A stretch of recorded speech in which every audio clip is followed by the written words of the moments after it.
Be sure to subscribe for your chance to win a custom leather playmat when we hit 2,500 subscribers. Welcome to Fast Effect Double Speed Magic the Gathering, as we have Jovan on Dredge versus Matthew on Clearly Not Storm. It's probably going to be most, leading out with a forest into a Birds of Paradise.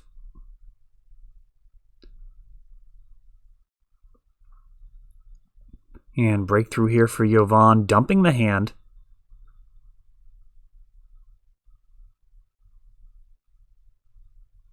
No further action, so hand in graveyard, no initial dredgers.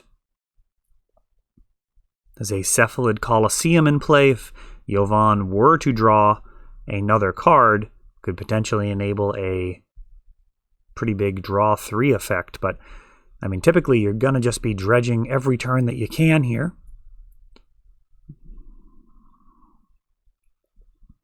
Brainstorm from Birds of Paradise.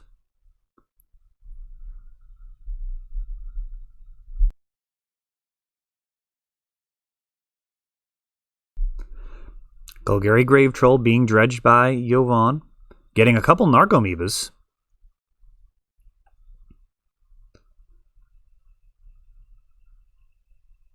And that is looking like it's Cabal Therapy.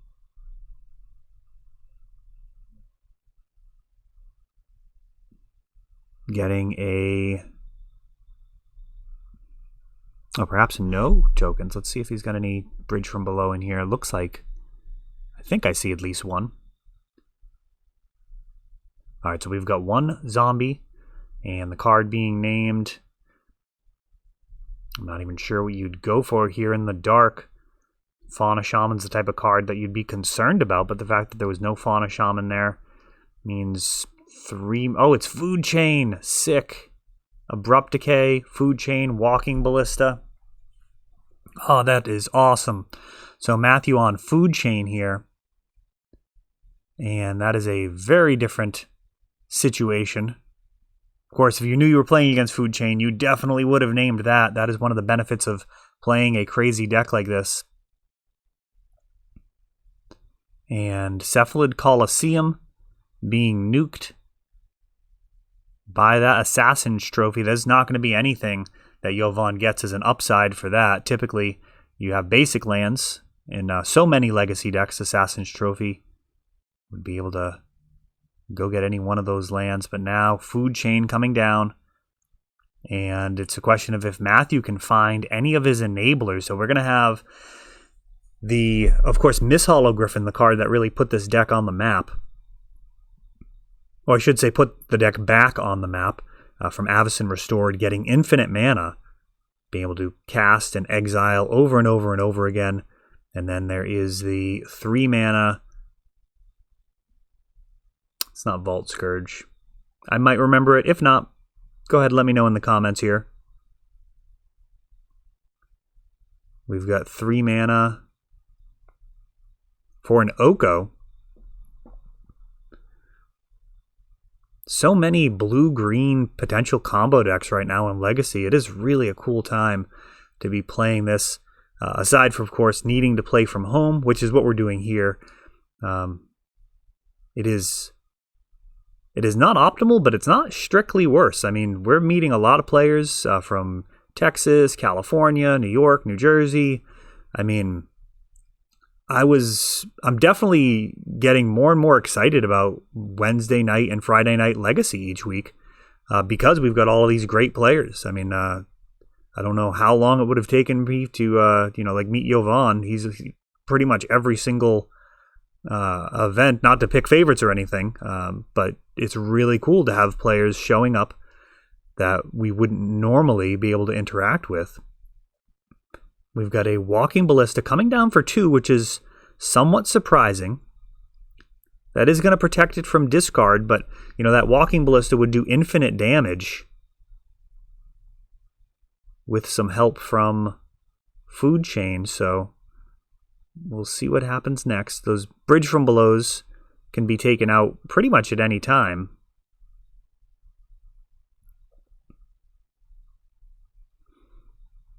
One way you could stack that up with Walking Ballista is remove a counter to kill the Narcomoeba, then respond by pinging.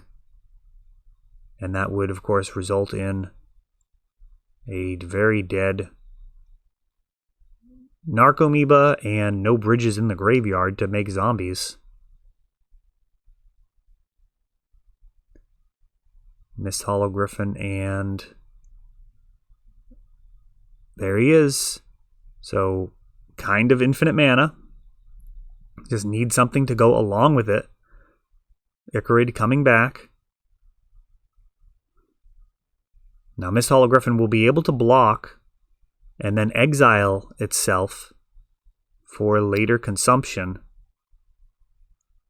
When you get a whole bunch of Mist Hollow-Griffins together, it can be pretty difficult to get through. Even things like Batterskull don't really have any chance of breaking through, as you're able to block and then sacrifice, so there's no life gain.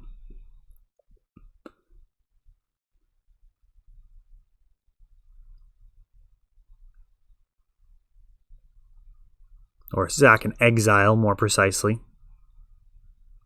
Now that won't be handling the Bridge from Below's, which will eventually be too much of a problem. But Matthew has assembled what the deck is looking to do, minus the actual win condition, so that Walking Ballista, if he was in hand, Mist Hollow-Griffin would be able to produce just a massive amount of mana, arbitrarily large, and just cast a arbitrarily large Walking Ballista to do lethal damage. And we've got 3 mana for the 3 mana card. That name escapes me. Works the same here, though, so we will have a Mist Hollow-Griffin entering the battlefield. Oh, I have Vault Scourge stuck in my head.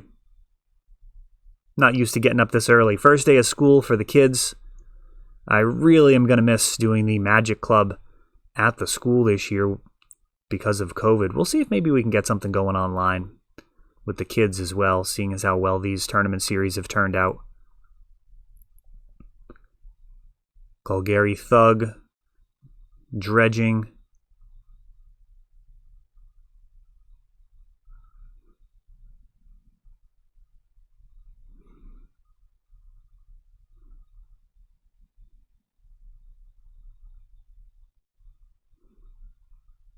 And that Hagak on the other side, which was convoked with the tokens. A pretty big beater.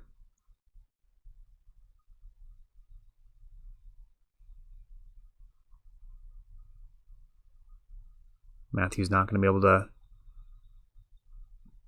deal with this forever. He's going to need some type of mana sink.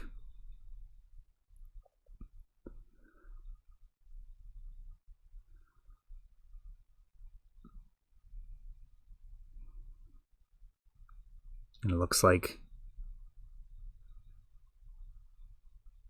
both of them being sacrificed, and now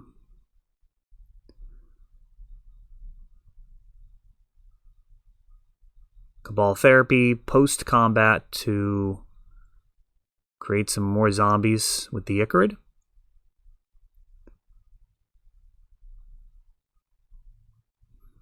And that is going to do it. Matthew, so close. Perhaps needed to risk keeping that Walking Ballista in hand. It's possible there was a Cabal Therapy already in the graveyard. Difficult to tell.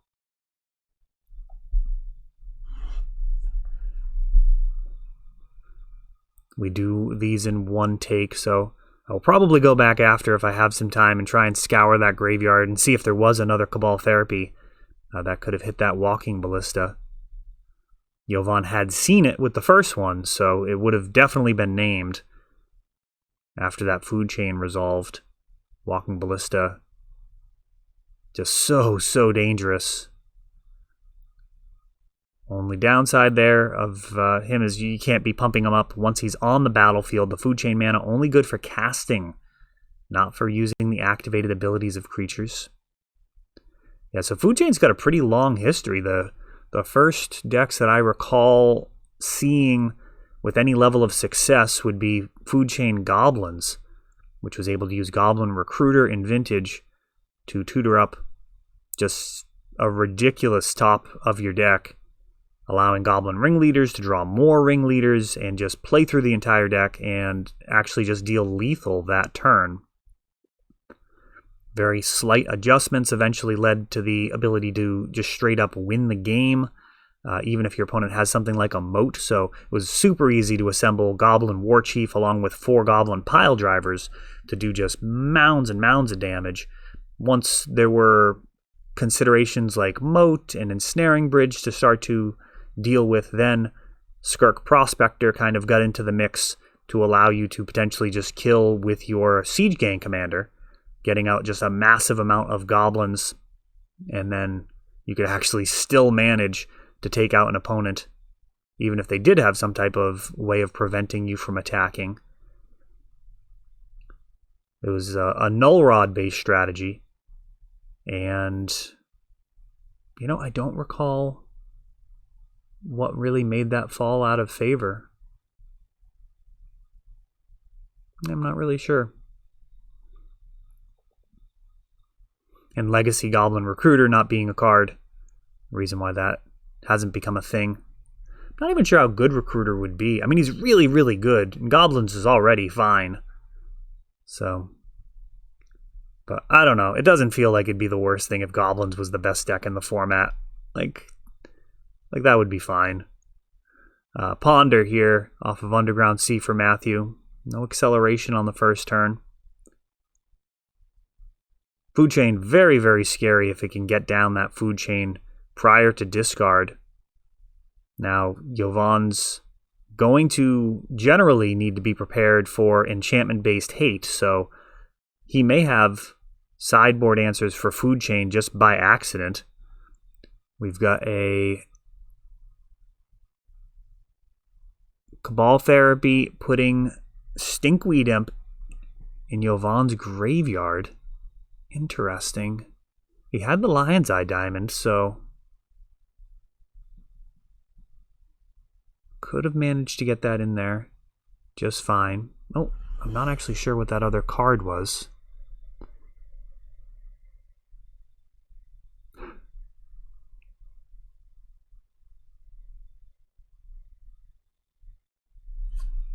Let's see.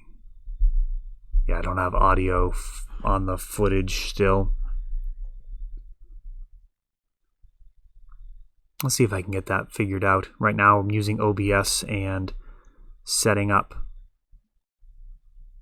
Discord as a input source.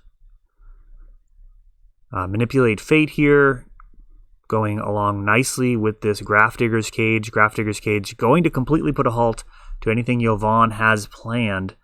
Aside from dredging,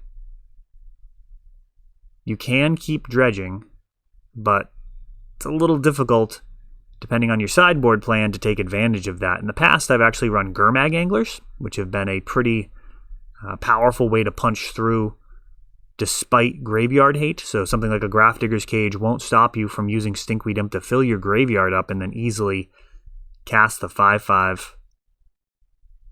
Really put some pressure on your opponent. A lot of the times people will keep a hand versus Dredge that is not going to do a whole lot aside from stop them from filling their graveyard and taking advantage of it. Here, though, Baleful Strix would have been a pretty devastating trump to a zombie fish. Baleful Strix, also one of those cards that you don't really see sideboarded out super often. And now, here we go. Baleful Strix, able to leapfrog to 3 mana, and then 4 mana for the Miss Hollow Griffin's infinite mana, and 9 damage assembled. So it's just going to be a couple of turns here.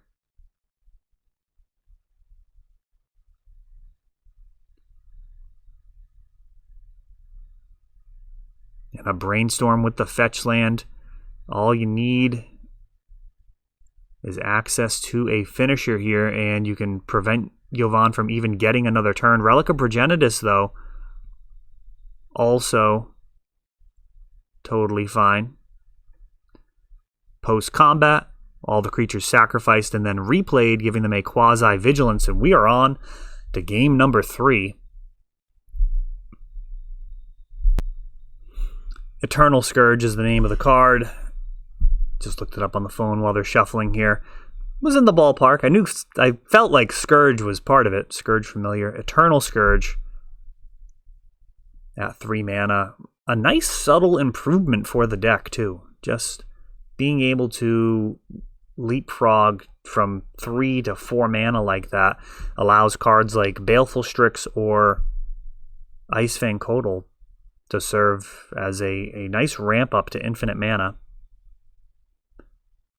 I would say it was actually kind of a weakness of the deck prior to the printing, to be able to get to your Mist Hollow Griffins. I've seen plenty of games, and actually played plenty of games, where I was able to, after the fact, prevent my opponent from having enough mana to get there. I mean, food chain down, Mist Hollows in the exile, everything's going their way, and then just a couple of wastelands, and be able to just prevent them from ever getting there. We've got a Cabal Therapy.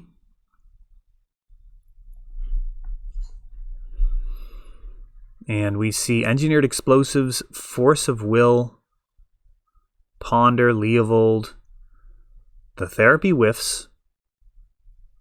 Force of Will would have been my guess as to what Jovan would name, but he may have been more concerned about Graveyard Hate.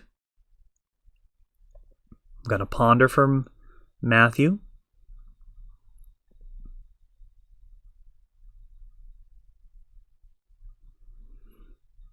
And an Engineered Explosives at 0. One of my favorite cards of all time. Just the elegance of how the rules work with that card. Really beautiful. I particularly enjoy casting it versus things like Sphere of Resistance, Thorn of Amethyst, Thalia. These 2 casting cost sphere effects that make your spells cost 1 more, meaning that you can actually cast your Engineered Explosives where X equals 0. And just pay, if they have 2 sphere resistance out, pay 2 mana of different colors. And you'll still get the Sunburst compared to, doing X equals 2 and then having to pay 2 more. I mean, the card just doesn't really care very much about those spheres, which just makes it an excellent answer. I've also used it quite a bit alongside with Auriok Salvagers and Bomberman combos. Have some fond memories. Putting up some great results in Vintage with Bomberman as well. And now we've got a Surgical hitting Narcomoeba. And that's a pretty strong effect versus Dredge. I am not going to lie. Narcomoeba, probably the best card in the deck. I think there's a lot of... there's not really a consensus on it, but I think that's mostly because people... I think some people evaluate the deck incorrectly. Maybe that's not the right way of thinking about it, but that is what it seems to me. I do recall playing in a Vintage tournament with Dredge and having kind of a round table type discussion, everybody putting their opinions out there. Myself and Rich Shea were of the mind that Narcomoeba was really the best card in the deck. If they were going to, for example, restrict a card to really hurt Dredge, that would really change the dynamic, because, it's a free body, which is exactly what the deck needs. And the person that disagreed, I ended up playing with them, and Narcomoeba just completely ruined them. It was just savage. Just one of those things where, you kind of throw your opinion out there, and then the world just presents a whole bunch of evidence to the contrary. I wish that match was on camera. It was one of the more savage Dredge games that I've played in the last year or two. And I've had some pretty rough ones.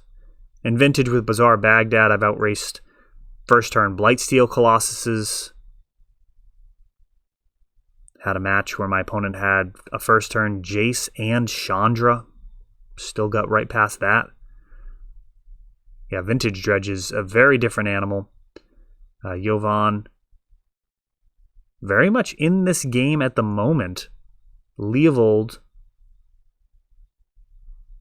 I guess, is still fine.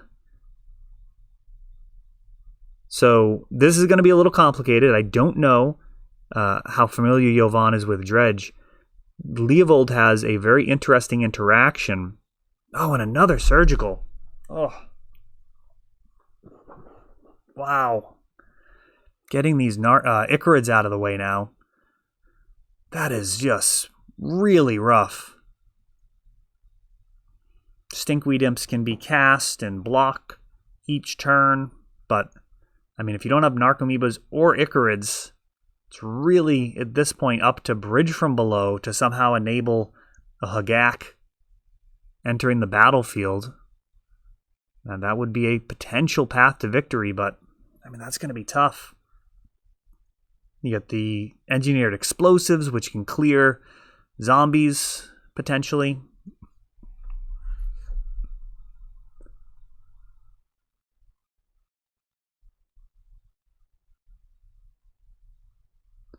All right, so we've got a Cephalid Coliseum, which is being used as no cards have been drawn this turn. It's all been dredging.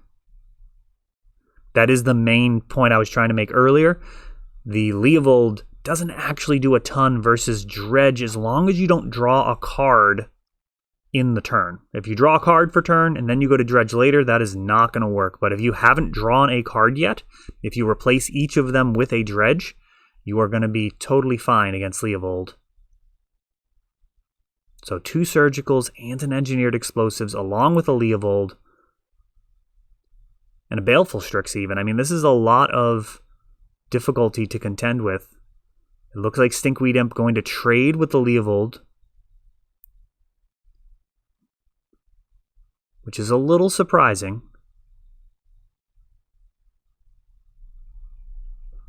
Not seeing any bridges. Oh, there we go. 2 bridges. All right. So now surprising for a different reason. I'm surprised the 3 damage didn't just get accepted. Because getting rid of those bridges is pretty important. There are 2 zombies in play, but they can be cleared with the Engineered Explosives. Draw step, dredging. And I suspect if a Hagak touches the bin, we're going to see an immediate sacrifice of this Engineered Explosives to make sure that there won't be any dredging or any recursion of the Hagak.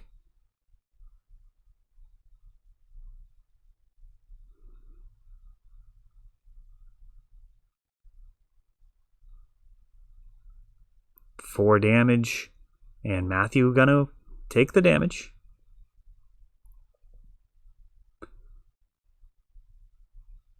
At this point, I mean, 4 damage is a very real clock, but Matthew does have the answer to it. On the other side of the board, Jovan has dug pretty deep into his deck, and if Matthew can kind of hold on, decking is actually within the realm of possibility here. We've got a Grafdigger's Cage that can shut down the graveyard, and this is going to feel... It's going to feel pretty bad for Dredge.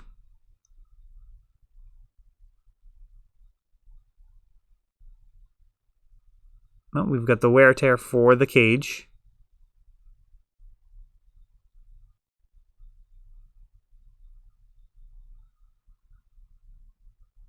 And now the Explosives clears those zombies out of the way.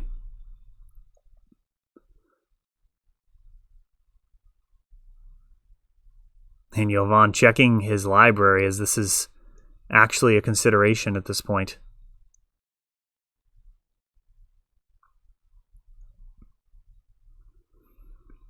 Matthew, a combo deck in his own right, but at this stage just kind of playing control. Jovan figuring out what he can afford to dredge. He does need to get Bridge from Below's and Hagak online. But he also, I guess, needs to dredge something back so that he can cast. So I'm guessing we're going to see Golgari Thug at some point to be able to cast it. It's the only way these bodies are going to show up. Though I guess you could actually just cast a couple of Golgari Thugs to use those to convoke, even if you don't have any bridges. Dredge can find a way. Very often. And Eternal Scourge. A 3/3 now. We've got Golgari Thug. And a bridge from below.